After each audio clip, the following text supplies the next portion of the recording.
Hold on to your butts. We are changing the course of history as we see it.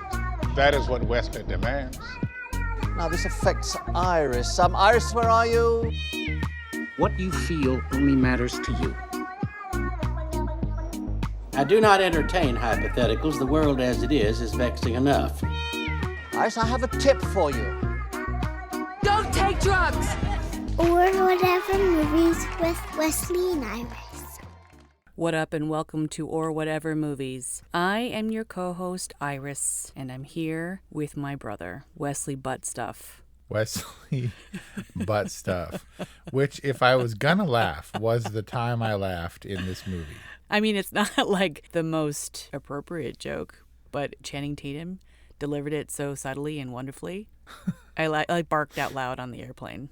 So we're talking today about a movie from 2022, Sandra Bullock's, Channing Tatum's, Daniel Radcliffe's, Brad Pitt's, The Lost City. This is the perfect movie to have on the plane. So this is a Sandra Bullock produced movie, and in everything I saw talking about promoting this movie, she talked a lot about the money and how when she wasn't shooting, she was looking for more money and trying to get this movie made. It's got to be tough. And the special effects and the action, I guess to my point about it being a good plane movie, wasn't central to the plot or wasn't necessary. I wasn't like, it was great, except they really dropped the ball on that volcano shot. It was fine because we didn't need it. It wasn't important necessarily. This whole movie is kind of, to use the words of one IMDb reviewer, silly by design. Yep, to be not important necessarily. It was clever and it was self-referential and witty and very aware of what it is and doesn't try to put on airs, which I think is very important. But, it is pretty light. It's pretty much exactly what people want. Some just fun, disposable entertainment. And just because it's light doesn't mean that it doesn't work on its own level, in its own arena. People want lighter fare because these are pretty dark times. But at the same time, movies in these dark times are desperate to be successful. Let's make a movie with a tangible return. And maybe these kinds of crowd-pleasing movies that are fun and light are those things. And yet, did The Lost City even get a theatrical bow? Yeah, it definitely did. I just don't think it was kind of a sleeper, but I'm pretty sure like Free Guy, maybe it's because they suffer from terrible titles. I think they're just not tracking super high profile because they don't feel terribly high profile. Maybe it didn't have a big weekend opening, but people are catching on and people are finding that The Lost City is actually quite fun. You remember the ArcLight? Oh, R.I.P. ArcLight. And they had props and costumes and stuff in the lobby oftentimes. A weird thing happened down here in Irvine at the Spectrum at the Regal Theater, which is our biggest and best. They had a case with The Lost City, some of the wardrobe. I cannot remember without context if the sequined onesie was in there, but I was like, really? This is a thing? The Lost City wardrobe? Okay. It's great wardrobe. I mean, it plays for comedy and stuff. The point is that they were doing a promotional thing where it was the Lost City wardrobe in a case in the lobby of a theater in Irvine, California. I haven't been this excited about wardrobe in a movie in a long time. Why? It was perfect. The sequins onesie was just so ridiculous. And she sticks out like a sore thumb in the jungle, which is obviously the point. Dash's stuff was like, I just thought everything was so perfectly in character. When he got off the plane in Panama or wherever it was, that small South American airport, like that's exactly what that doofus would look like. Complete with the neck pillow and the AirPods and the eye pillow. And Daniel Radcliffe was looking, billionaire sharp in his D-Rad seersucker 3-piece suit. You don't even know what that word means. I do. Seersucker. I have no idea. Oh, it's like the perfect summer fabric. It's like linen, but better. And the Beth character was also perfectly dressed in her book tour suit. Was gorgeous. She looked fabulous. And then similarly, have you noticed the millennial blazer, 90s blazer trend? Yeah, we talked about this before where the shoulder pads are making a resurgence. Yes, and the boxy kind of body style blazer is like all the rage, and it was just like perfectly matched with that ridiculous leopard print bodysuit thing. Like she was such a perfect millennial. And then, of course, Jack Trainor's hair with the little weaves and stuff. and his like perfect stone vibration necklaces and stuff. Oh my God. He looked great. Why are you so handsome? Look, belaboring the wardrobe brings me to a couple of points that I'm eager to make. Number one, because the 80s are all the rage and the boxy, well, you said that the blazers were kind of 90s. I don't know. But this felt tonally consistent with its obvious reference. This movie was totally romancing the stone. And it was just, it acknowledged all these emulations that this movie tries to achieve. It does so in full knowledge that we're aware. It's not trying to pull anything over on us.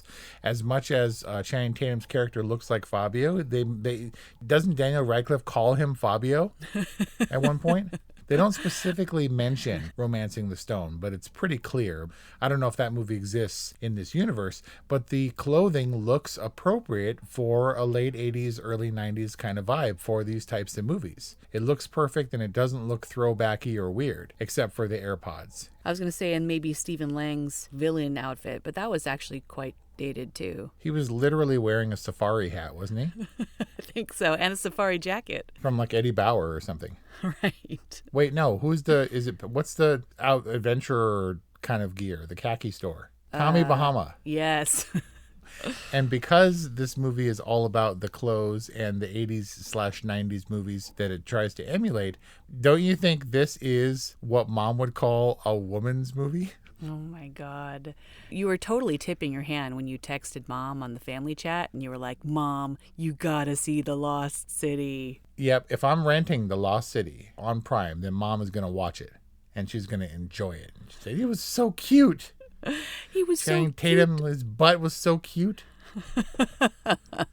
We get a lot of butt. So you were on the plane. Did you see full Channing Tatum ass for like 45 seconds? Full butt. Watched it a couple times. There wasn't a hair on that thing. They probably digitally removed the little pimples and stuff. It was probably stunt butt. Well, whatever it was a lot of butt. And Sandra Bullock claims she came face to face with his ding ding. And then it was like on their second day of filming and they barely knew each other. And he was like, okay, and took it all off. Well, he was wearing, I'm sure he was sporting like the modesty sock. Don't ruin the fantasy. You're saying that Sandra Bullock's reaction was authentic? I don't know. And that was great dialogue too, where she like rambles on and doesn't say anything in a perfect mindless chatter. What are you going to say? That was like 60% of the screen, full butt. The majority of the screen for the majority of a minute. Yeah, I'm not saying that Channing Tatum doesn't have a good butt, but I'd put my money on stunt butt. Okay, that's fine.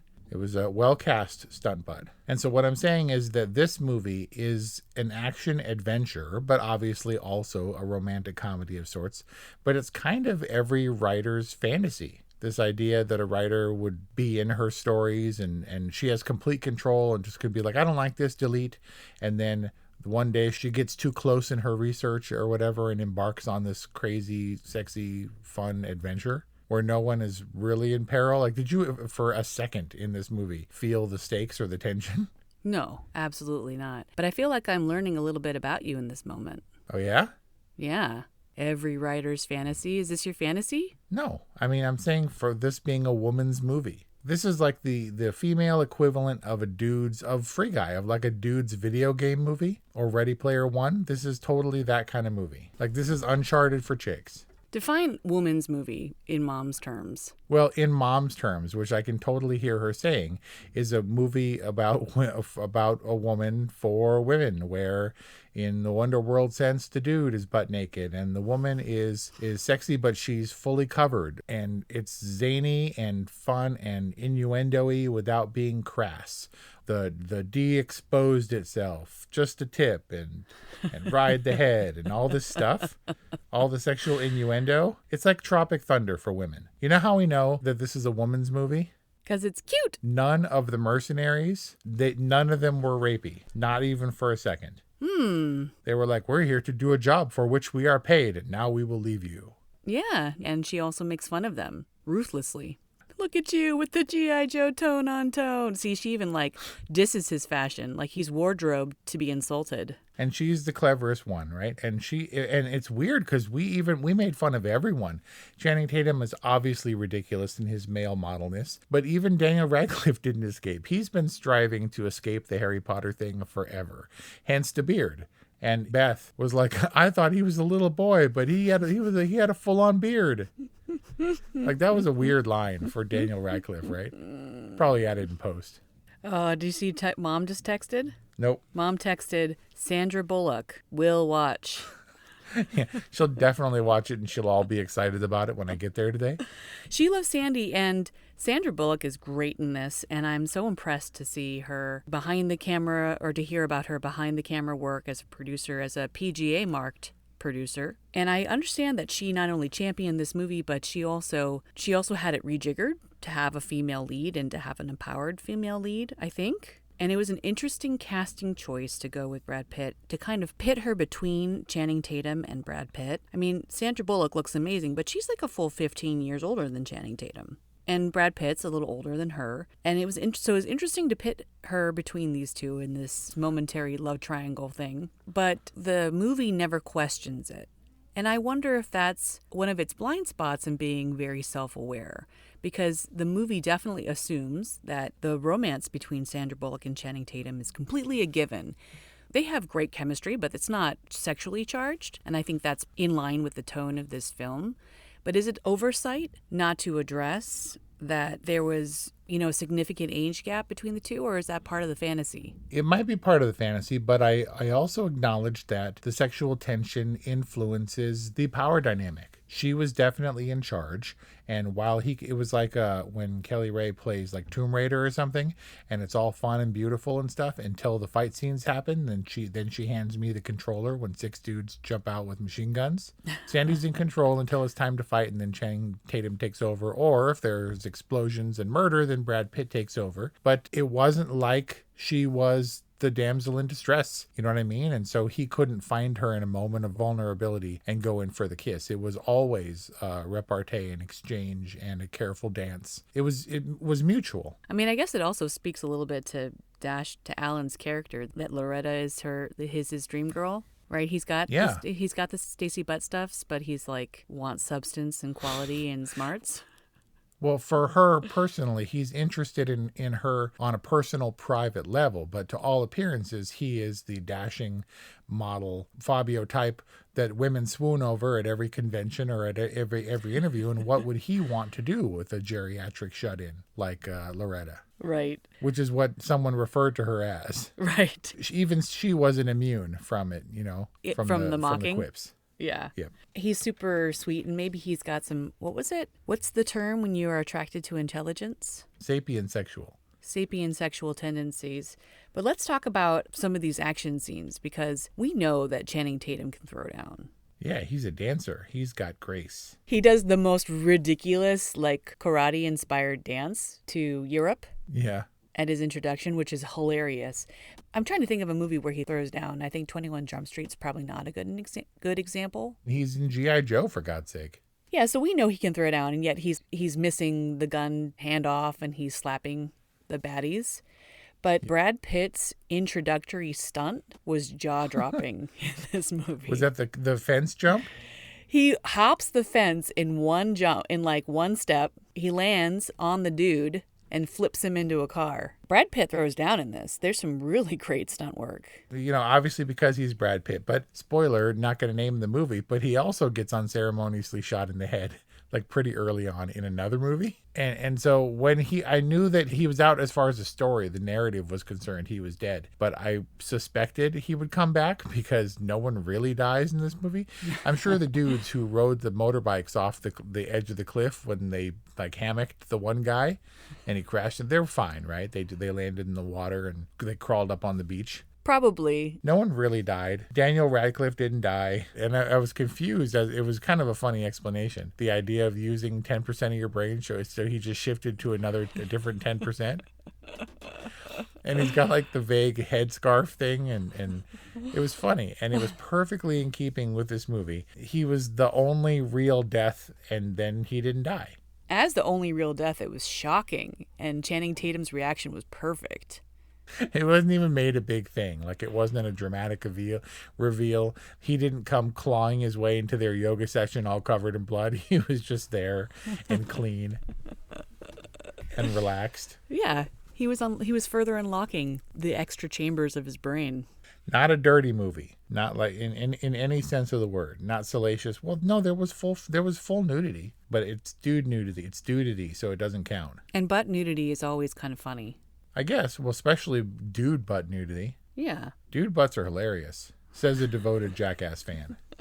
I'm kind of surprised that Channing Tatum wouldn't be in Jackass. He's probably too pretty. Even though Brad Pitt was in Jackass. He was? When? He insisted on doing stuff, and they were like, please, Brad Pitt, don't get hurt. He was with them in Tokyo, and he was like a night panda, and they were like, and he got kidnapped in front of Pinks. I have no recollection of this, but Brad Pitt's kind of a dude bro. That doesn't surprise me. Like the fact that Brad Pitt became a very serious actor and producer, I'm not really sure what that says, but it's kind of surprising. Yeah, well, I mean, he wasn't seriously considered for a while, and then he kept chugging along and making serious movies. He's kind of like Matthew McConaughey, and he was like, oh, the romantic comedy guy, or Brad Pitt's a good-looking guy, and then he gets all like AIDSy and loses a bunch of weight and is serious and has the McConaissance. McConaissance. And then there's like the TMZ video or whatever of Brad Pitt and Matthew McConaughey finding that their rooms are right across from each other over like Bourbon Street or something in New Orleans, and they're like tossing beers back and forth to each other's balcony. Like they're definitely the same kind of dude. I guess it's a good mix for Hollywood, though. Good looking, talented. They're Channing Tatum adjacent. And Channing Tatum's just like the next generation. I mean, he's definitely considered. I mean, he's a serious actor, but he's also a former male exotic dancer. And take it easy with serious actor. But I like Channing Tatum. He is kind of doofy to look at, and he's vastly improved because of the wig. I think it's the ears. When it covers his little teacup ears, it's funny. He doesn't exactly do it for me, but I think that he's got pretty good comic timing. And in this role, he was great. When he did the selfie with the fan, the adoring fan, who's like, dash, dash. And he does the duck lips. It was so good. Channing Tatum is the Sandra Bullock of male actors. Well, then that means that they were perfectly cast in this. I think they were. I think everything about this movie was perfect in its lightness, and it was perfectly polished, and nothing was out of set. I was like, oh, that didn't belong. Everybody, down to Daniel Radcliffe. And Brad Pitt is the obvious action hero.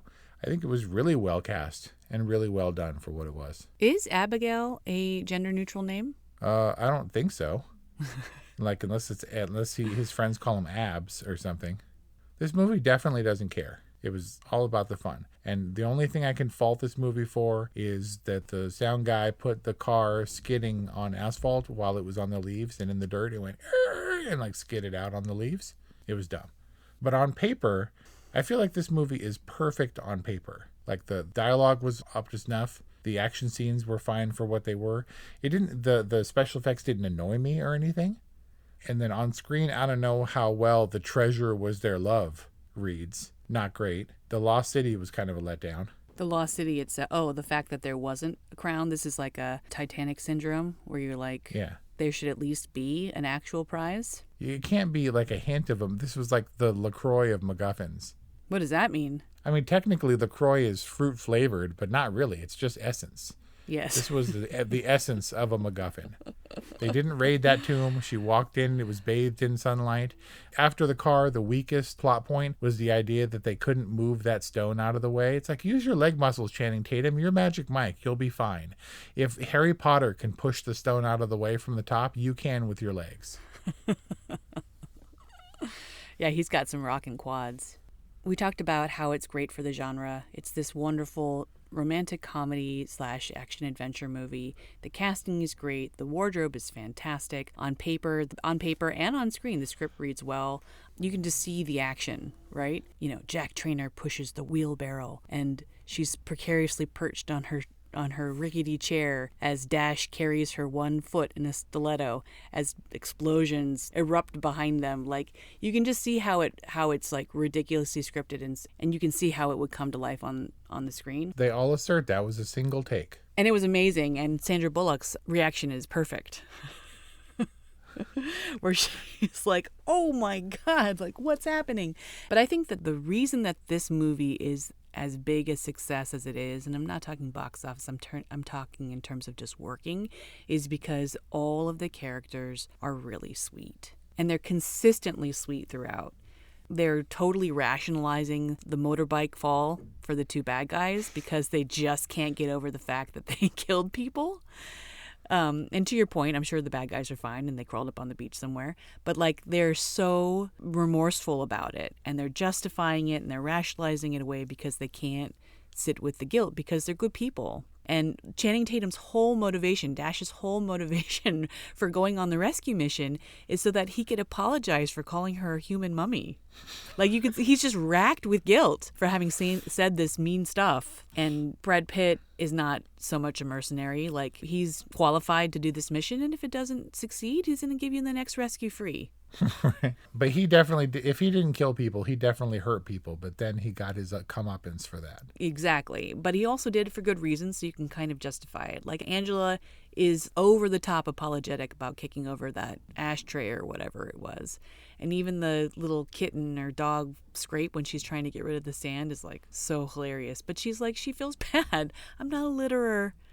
They're good people, and I think that makes them just so likable and keeps this movie light and polite and really fun. How did you feel about the adventures of Beth? You know, Beth's not going to leave her author hanging. She's going to don her lavender suit, or at one point she's wearing white. I think at the end she's like wearing like a full-on white outfit. Isn't that a safari outfit? Isn't that like what you wear on safari? I guess so. I mean, especially if you're a book agent. She's so great. She's so supportive.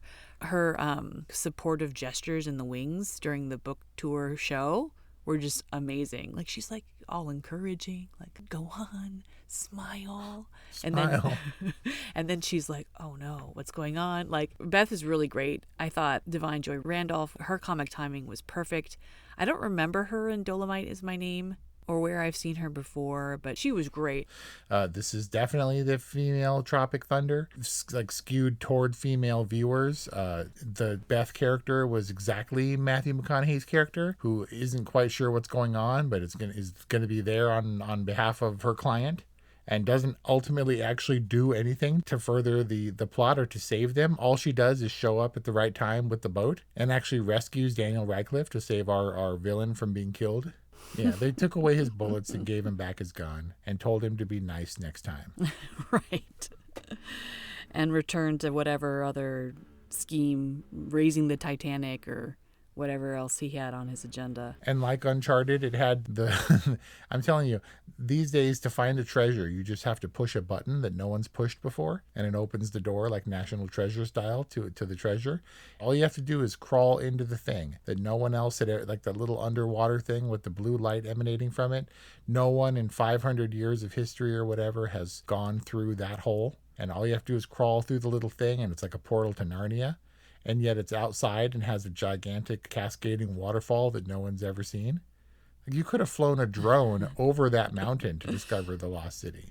In the case of Uncharted, there's like 3 pirate ships. Right? All bathed in sunlight from the open hole above in the rocks that no one's discovered. I'm telling you, on paper, on screen for the 2020s, this is exactly the action-adventure movie that we want. Treasure hunting movie. Treasure was their love. Give me a break. So, given what The Lost City is, what is your rating? For what it is, it's definitely an all right movie. It was fun to watch. I didn't laugh at all. Probably not even for the butt stuff as much as I appreciated that joke. It was one of those, we're in inappropriate outfits, but it is appropriate when we can stop down and where we're being chased and take a minute to dance. It's one of those kinds of movies, man, and I completely glossed over it in the theater. And we heard about it, I was like, The Lost City, Sandra Bullock, Channing Tatum. Okay, so that's going to be a comedy. It's supposed to be funny, but it also looks terrible. This movie's saving grace was its screenplay and its dialogue and the fact that they didn't shy away from being self-referential or aware. Movie knew exactly what it was, and it executed a thing, and I think did it very well. I'm not sure that it moves anything forward, but it's like she's like, I always wanted to do like a Jungle Romancing the Stone type adventure comedy, and Channing Tatum's like, me too, and so they did it and did it well as best they could. But I don't imagine that it will, like, if someone was like, this is my favorite movie of all, that's probably a red flag, right? Like on a dating profile, if I was like, favorite movie, Lost City, I'd be like, ooh. But of all the movies to watch in this day and age, it was a fine one to watch. It was a fun one to watch. Everybody looks great, and the movie looked great, and the movie was funny and quippy, and I didn't laugh once. It was an all-right movie.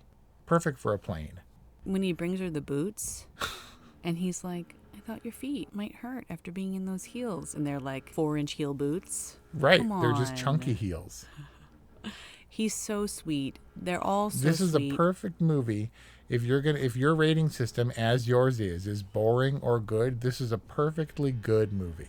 Which makes somehow your all right ratings unsatisfying. Come on, you can't justify a total, like, does everybody needs to On go its and own rent? grounds? Look, this is a this is a totally plain movie. All right, I'll take it. A totally plain / all right from Wes and a good from Iris. This is our discussion on The Lost City, the sleeper hit from 2022, available on VOD, starring Channing, Sandra, Sandy, and Channing, and Brad, and Daniel Chandy. Radcliffe. Chandy. Chandy, Sandy and Channy and Brady and Danny. and Danny. We hope that you enjoyed our discussion and that you can also enjoy 200 more at orwhatevermovies.com. Please follow us on social media. Please subscribe to our podcast. And please hit us up, 818-835-0473 or whatevermovies@gmail.com. We love to hear from you. And we have a very exciting themed month coming up in August. So stay tuned. It's kind of like James Cameron month, but different. So check it out. And thanks for listening. We'll see you next time.